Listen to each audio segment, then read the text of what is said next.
Daniel, question.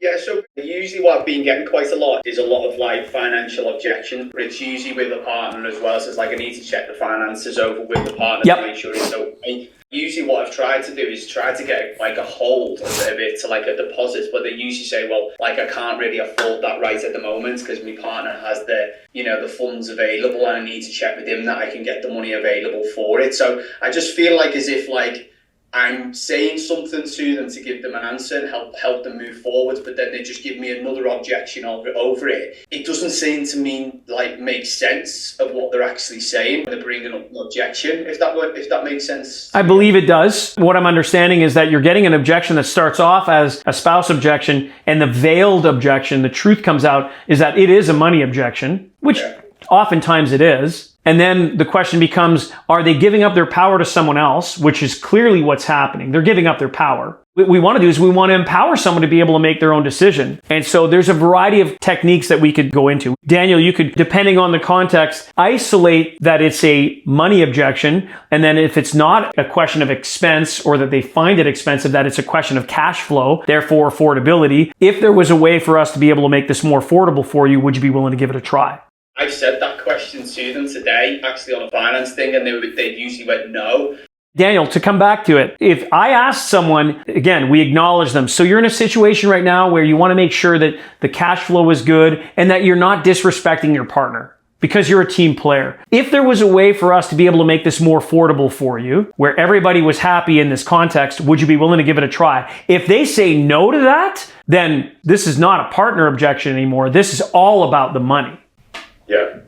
You've got to pull that out. And by the way, the benefit of the coaching moment, that I would just go right into the coaching moment. So the coaching moment is where you go, Daniel, do I have permission to coach you for a quick moment? Yeah. Earlier on the call, you said that this was important to you.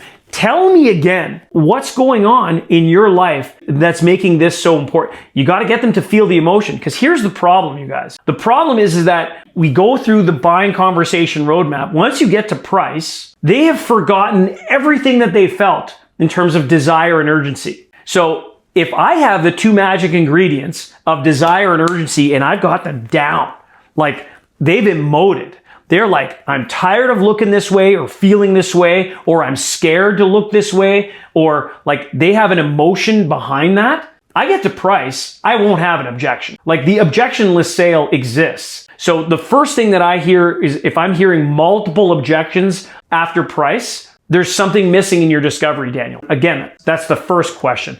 The second thing though is the coaching moment. I just recap with all my notes and I just go, okay, do I have permission to coach you? Everybody says yes, because nobody's going to say no to free coaching. Then you recap, you'll notice it says do this 2 to 3 times. You recap their SMART goals and specifically their desire and urgency. And then you go back to the math. So like on a scale of 1 to 10, how important is it for you to be able to solve this problem? And they say, well, it's a 10. Okay. So you don't even have to bring up the fact that they spoke to their partner earlier. You just go, it's a 10. Let's go. And if they say, I still have to speak to my spouse, if they still have to speak to your spouse, then you can say, I appreciate the fact that you want to be a team player. Would your spouse be opposed to you getting the SMART goal, and desire that you're looking for? Would they be opposed to that? It's a no-oriented question, Daniel. Would your partner be opposed to you dropping and letting go of those 30 pounds for the last time so that you could be more confident, feel sexier, not only for yourself, but also in his eyes, and be that mom that you've always wanted to be for your kids? Would your husband be opposed to that? No.